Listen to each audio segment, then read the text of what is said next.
Well, hi. Yes, I am on my gym clothes. Is that a good thing? We have still yet to see since I haven't been going to the gym for a week because I was out of my city. And so I will be in pain today. Such a great pain. Hello beautiful bookworms, my name is Katarina and welcome to my channel, and today I am going to be doing my June wrap-up because for some reason this year is already July and I don't know why some years go by faster than others, because this year for sure has went so fast that I have no idea what I've even been doing or what I ate last week. Who knows, I mean.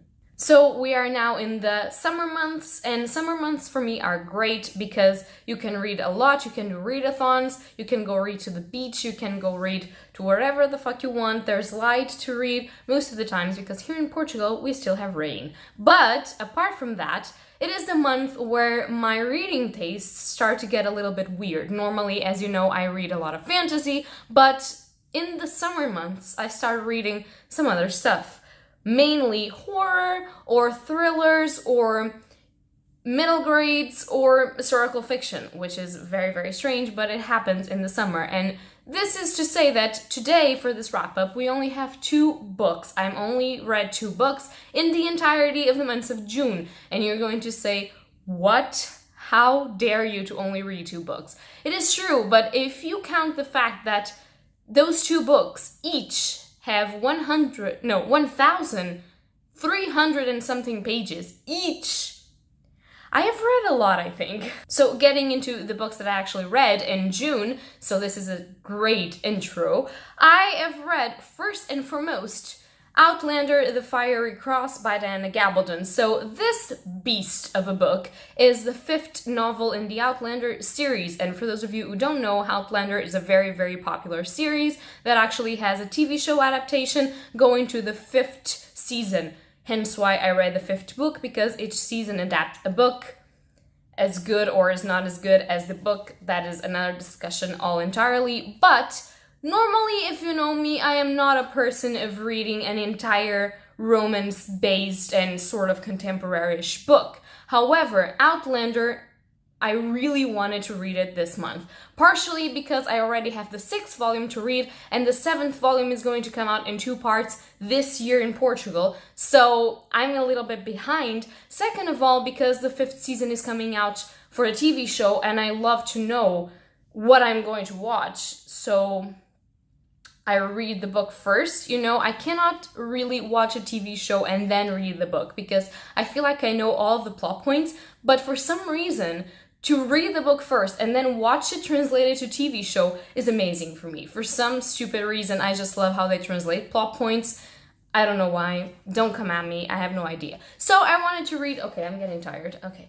Switching the arm. I wanted to read this book, and this book stands at 1,320 something pages. So it is a chunk of a book, but I actually really enjoy it. I remember that the 3rd book of the Outlander series for me was not that great, but the 1st and the 2nd one were great.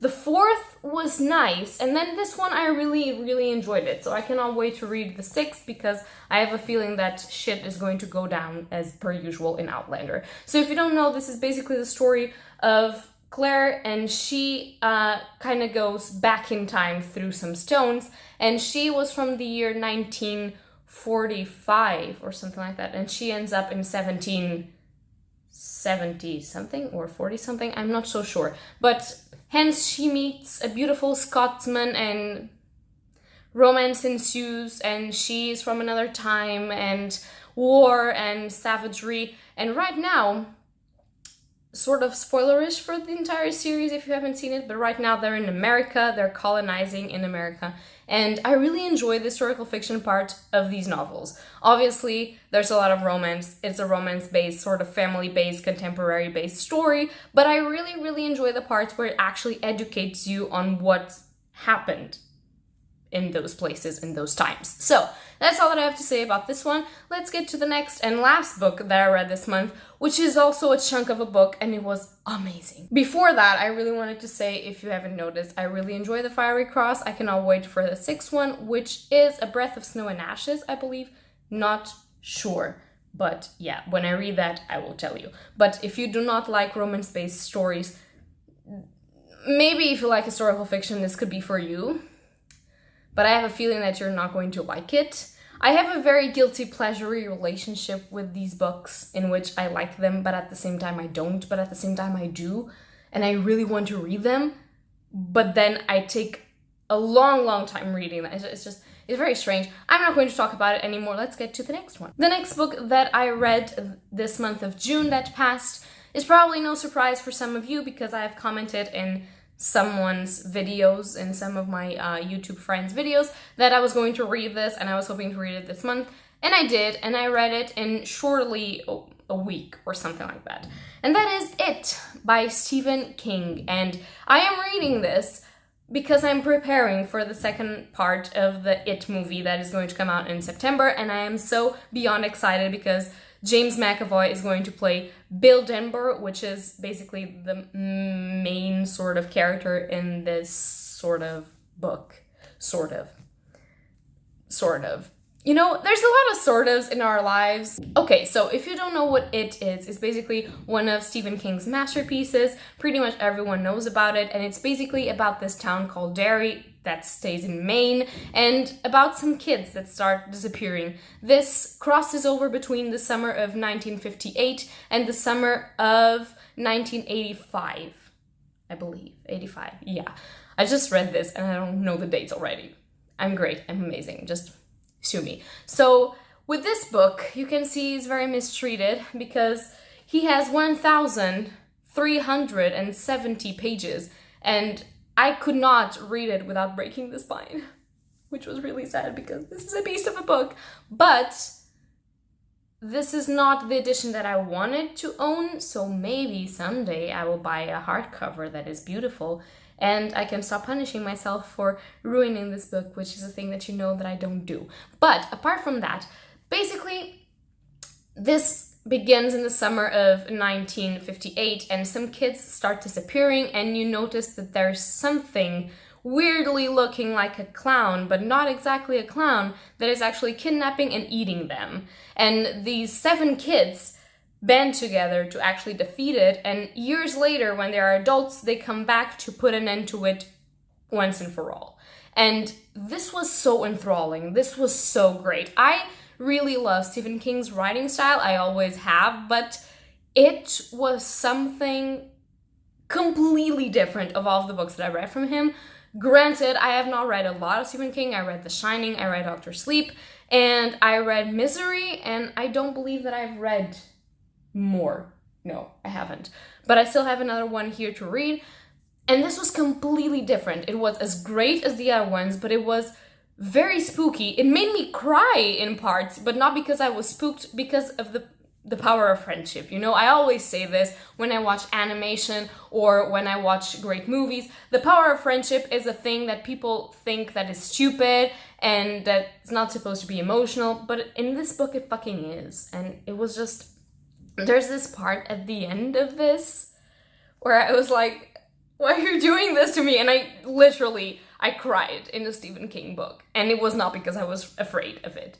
But actually, the concept of it is extremely creepy, and I'm not going to tell you anything else about it because I really believe that if you can take some gory descriptions, you should read this book. Granted, there are a million trigger warnings for this. A million. Like, I am not even exaggerating. There's sexual abuse, there's physical abuse, there is emotional abuse in every shape and form for children and for adults. There is just so much, triggers. There is gore triggers like mutilation, there's just so much. And there's a lot of controversial scenes, and I do understand why a lot of people cannot take this book and they feel like this should not be a book that people should read lightly. but at the same time, the feelings in it are so great, and I love how it sort of teaches you that magic is still possible and that you should believe in it, even if you are a grown-up, because sometimes what you really need is to go back being a kid, but to go back being a kid as an adult, if you know what I mean. And as someone that is going from the state of when I was a kid into adulthood, I am so thankful that a horror book told me to still believe in magic. It was just amazing. At the same time, it was very gruesome and very scary, but it was pretty awesome. And I love reading horror novels in the summer, in the beach, when you're alone and you're hearing the sea and you're like, oh damn, this sounded like something creepy. And I cannot wait for the second part of the movie. So what I'm thinking about doing is, for those of you that have read it and want to discuss it with me, I was thinking about releasing a review of the book, a little bit more in detail, but not completely non-spoiler. Just spoilery in some places and non-spoiler in other places, and then talk about the movies, because I have a feeling that they did different things in the first part of the movie. I don't remember it very well, so I'll have to rewatch it before the second part comes out.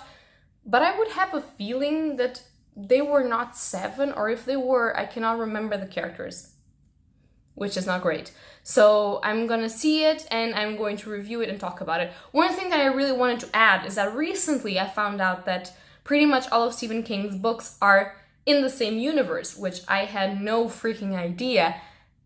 And I was searching for clues in this one and I could see it. There are so many references to The Shining and Doctor Sleep.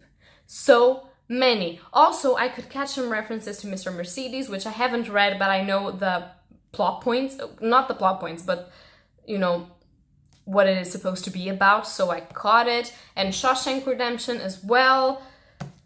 It was so great. It was like, wow, I am immersed in a whole new world.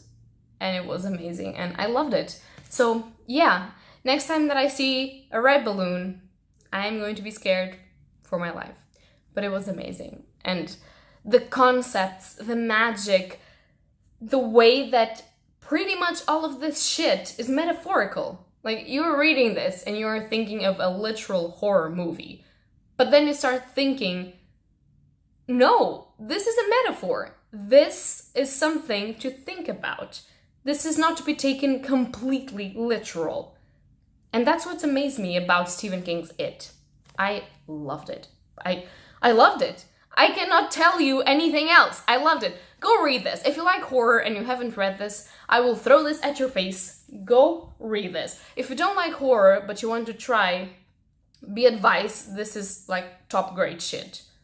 There's a lot of strange and very disturbing things. For me, that's fine, because we all know that I'm disturbed in my heart. But if it's not for you, treat lightly. But there's a lot of controversial things that will probably make you uncomfortable, but will also make you think about it, which is very important. And if you think about the fact that stuff that's written in here might not be as literal as you think it is, and might be a metaphor for stuff, probably you won't feel as bad.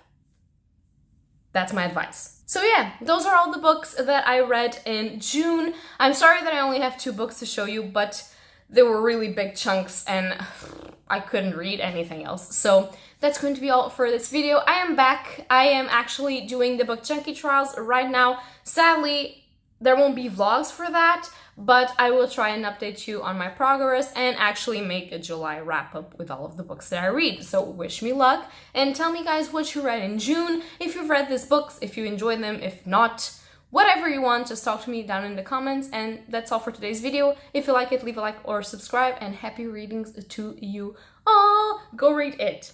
It is pretty cool. And watch the movie. The movie's nice as well. I have to watch the second part though. Yeah, that's going to be it. Bye-bye.